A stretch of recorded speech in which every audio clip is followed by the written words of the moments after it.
Good morning. It's Saturday, July 18th, and welcome back to another episode of Coffee and Catch Up. I'm your host, Courtney, and we're going to talk all things basketball. And I'm super excited for today's episode because guess who came back for the Atlanta Dream?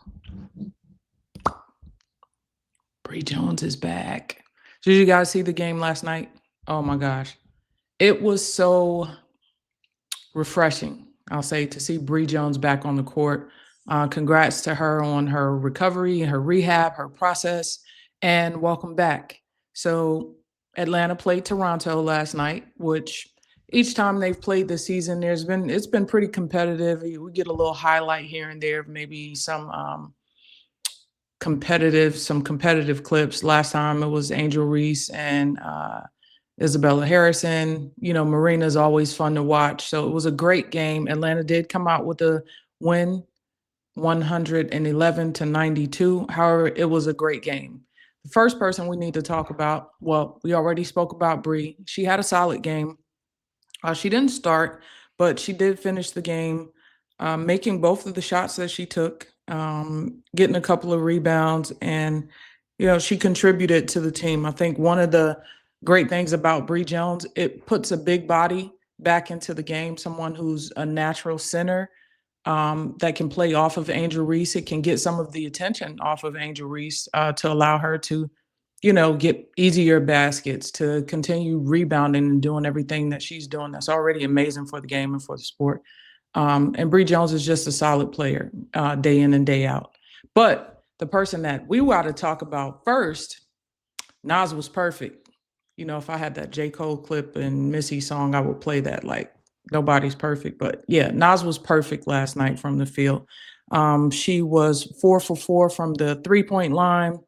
She was 4 of 4 for her field goal. She had 24 points. I mean, Naz Hillman, great job. You got to clap it up for you on that one. I mean, you can't ask for any more from a player. And even though the Dream overall, they didn't shoot great from the field, Naz was the exception. She took smart shots, took open shots. And I think a lot of the comfort and the ease that she played with, it appeared to be because there was some comfort in their lineup and flexibility with her going back and solely being in the position that she's been playing for the team for a few years. So, I mean, again, can't say enough about Naz Hillman and what she did last night for the Dream. It was amazing to watch, and shout out to her. For the game overall, Marina Mabrey is going to do Marina Mabrey things.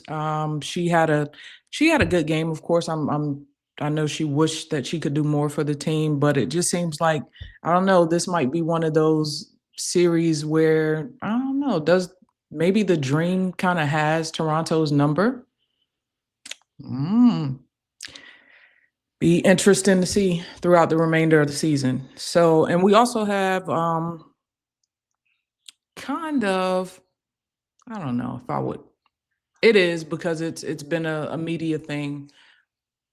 There was a comment that was made. If you watched the game, you saw that Sabally went down. I think it was in the fourth quarter. Angel posted her up, did a move to the basket, and there was some contact that appeared to be to her kind of sternum, chest area, whatnot, and she went down. And during that time, Coach Sandy Brondello was kind of pacing the sideline and making a few comments.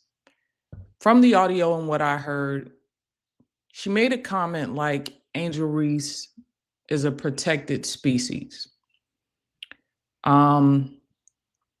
There's been some social media posts after that where people are saying, like, she was wrong for saying that, or calling Angel a species or whatnot. And Angel retweeted on one of them, and she made a comment of, I'll let you guys go and see that. But there was a comment on it. And so it kind of raises that question again with social media and things that happen, is like, did she mean anything bad by saying that she's a protected species? When I hear that, I think, oh, she's meaning that the officials are protecting Angel Reese.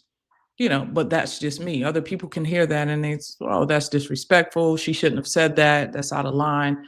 But it's a hot topic of, are we taking things out of context, things that are meant to be basketball competitive like things, and we're turning them into things that are more, versus, was she really out of line? Should she have not said that? So that's kind of happening right now. We'll see where that goes. But my thought process, I think I know that she was talking about the officiating and what's been a continued issue, the inconsistencies with the calls from the officials, and hey, it's an emotional game. People say things. Was there malice? Was there intent for malice? I don't think so. Do I know? No. But it's a trending topic. So I wanted to address that before I moved on to the other games that were played last night. So again, shout out to Naz Hillman. Welcome back, Bree. And Atlanta just looked a lot better. Oh, and I also forgot to mention Jalen Sherrod made her debut in the Atlanta Dream uniform as well, backing up Jordan Canada. Great to see that. I'm excited to see that tandem as well. Tahina Paopao was out last night with an injury, so she was not playing. But the other games that we had last night, we had the Indiana Fever to play the Seattle Storm. And Caitlin Clark had a monster of a game. 45 points, 10 assists, one of the first player in WNBA history to accomplish that. Shout out to her. Got to bring the claps up for Caitlin. That is an amazing performance for her team and for her. I'm sure she was ready for a breakout game with so many conversations and so many things surrounding everything except the good things that she's doing on the basketball court. So I'm sure that was a relief for her to get a great game and for her team to get the win. We also had two other games on tap last night, which was the Chicago Sky playing the Los Angeles Sparks. Chicago Sky came out on top, 96, and Los Angeles had 82. Kind of seeing this little dip here with the Chicago Sky increasing in their performance and how they've been playing lately. It seems like they're starting to gel and come together. And you kind of feel like it's kind of sad to watch Los Angeles, who started out so high in the season, and they're kind of just on this lull right now. I'm sure they're really ready to get Kelsey Plum back on the floor. She's a huge contributor to them, and they've been competing in all of the games that they've lost recently. It's just down the stretch. They've not been able to execute in a way that they've been able to stay in the games. And a lot of times the score isn't reflective of how the game actually went. LA was actually competing throughout the bulk of this game, and they just didn't come out with the win. And last but not least, we had the Connecticut Sun play the Phoenix Mercury. Connecticut was able to come out with the dub with that one. 96 Connecticut, 83 Phoenix.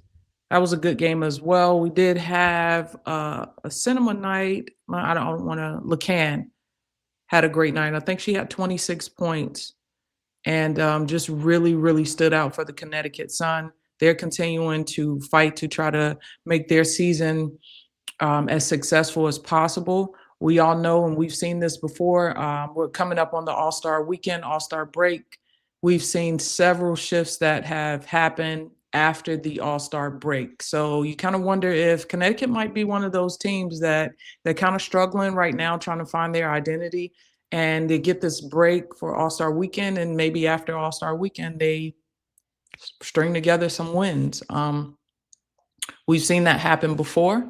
Again, those were the games that happened last night, and I just want to jump on with you guys and get an update, show my excitement for the Dream and what they're doing.